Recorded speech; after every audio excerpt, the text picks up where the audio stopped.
Nobel পুরস্কার একটি স্বপ্নের নাম। সেই স্বপ্নের নোবেল পুরস্কার বিষয়ক কতিপয় এমসিকিউ সম্পর্কিত আজকের সেশনে আপনাদেরকে স্বাগত। সেই এমসিকিউ এর প্রথম প্রশ্ন হলো, নোবেল পুরস্কার কত সাল থেকে প্রচলিত হয়? অপশান ক ১৯০০ সাল, অপশান খ ১৯০১ সাল, অপশান গ ১৯০২ সাল এবং অপশান ঘ ১৯০৩ সাল।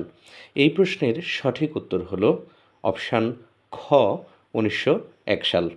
তাহলে পুরো পৃথিবীব্যাপী নোবেল পুরস্কার চালু হয় কত সাল থেকে? উত্তর হলো ১৯০১ সাল থেকে। নোবেল পুরস্কার বিষয়ক দ্বিতীয় একটি প্রশ্ন হলো, নোবেল পুরস্কার প্রবর্তক দেশ কোনটি? অর্থাৎ কোন দেশ নোবেল পুরস্কার প্রচলন করেন? অপশান ক সুইডেন, অপশান খ সুইজারল্যান্ড, অপশান গ ইতালি এবং অপশান ঘ হলো ফ্রান্স। এই প্রশ্নের সঠিক উত্তর হলো অপশান ক সুইডেন। অর্থাৎ সুইডেন রাষ্ট্রটি সর্বপ্রথম নোবেল পুরস্কার প্রচলন করেন। নোবেল পুরস্কার বিষয়ক তৃতীয় আরও একটি গুরুত্বপূর্ণ প্রশ্ন হলো, কোন মুসলিম মনীষী সর্বপ্রথম নোবেল পুরস্কার পান? চলুন দেখে নিই অপশানগুলো। অপশান ক ইয়াসির আরাফাত, অপশান খ নাগিব মাহফুজ, অপশান গ ডক্টর মহিদুল ইসলাম এবং অপশান ঘ আনোয়ার সাদাত। এই প্রশ্নের সঠিক উত্তর হলো অপশান ঘ আনোয়ার সাদাত। আনোয়ার সাদাত একজন মুসলিম মনীষী যিনি সর্বপ্রথম নোবেল পুরস্কার পান এবং তিনি তা গ্রহণ করেন।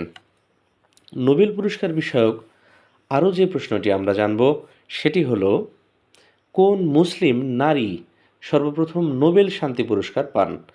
এখানে অপশানগুলো আমরা দেখতে পাচ্ছি। অপশান ক বেনজির ভুট্টো, অপশান খ মনিকা আলী, অপশান গ বেগম রোকেয়া এবং অপশান ঘ শিরিন এবাদি। প্রশ্ন ছিল, কোন মুসলিম নারী সর্বপ্রথম নোবেল শান্তি পুরস্কার পান? এখানে সঠিক উত্তর হলো অপশান ঘ শিরিন এবাদি। শিরিন এবাদি সর্বপ্রথম শান্তিতে নোবেল পুরস্কার লাভ করেন। নোবেল পুরস্কার বিষয়ক আরও যে প্রশ্নটি আমাদের এ পর্যায়ে জানব সেটি হলো, নোবেল পুরস্কার বিজয়ী প্রথম বাঙালির নাম কি? অর্থাৎ কোন বাঙালি সর্বপ্রথম নোবেল পুরস্কার লাভ করেন? চলুন দেখে নেওয়া যাক অপশানগুলো। অপশান ক ডক্টর মোহাম্মদ ইউনুস, অপশান খ অমর্ত্য সেন, অপশান গ আর কে নারায়ণ এবং অপশান ঘ রবীন্দ্রনাথ ঠাকুর। এই চারটি অপশানের মধ্যে আমাদের প্রশ্ন হলো প্রথম বাঙালি। সুপ্রিয় শিক্ষার্থীবৃন্দ, আপনাদের অবগতির জন্য বলছি যে প্রথম বাঙালি, খেয়াল করবেন এখানে সঠিক উত্তর হলো অপশান ঘ রবীন্দ্রনাথ ঠাকুর। তাহলে রবীন্দ্রনাথ ঠাকুর হলেন প্রথম বাঙালি যিনি নোবেল পুরস্কার অর্জন করেন। এ পর্যায়ে আরও একটি প্রশ্ন আমরা দেখে নেব, যেখানে বলা হচ্ছে, কোন ক্ষেত্রে অবদানের জন্য অমর্ত্য সেন নোবেল পুরস্কার পান?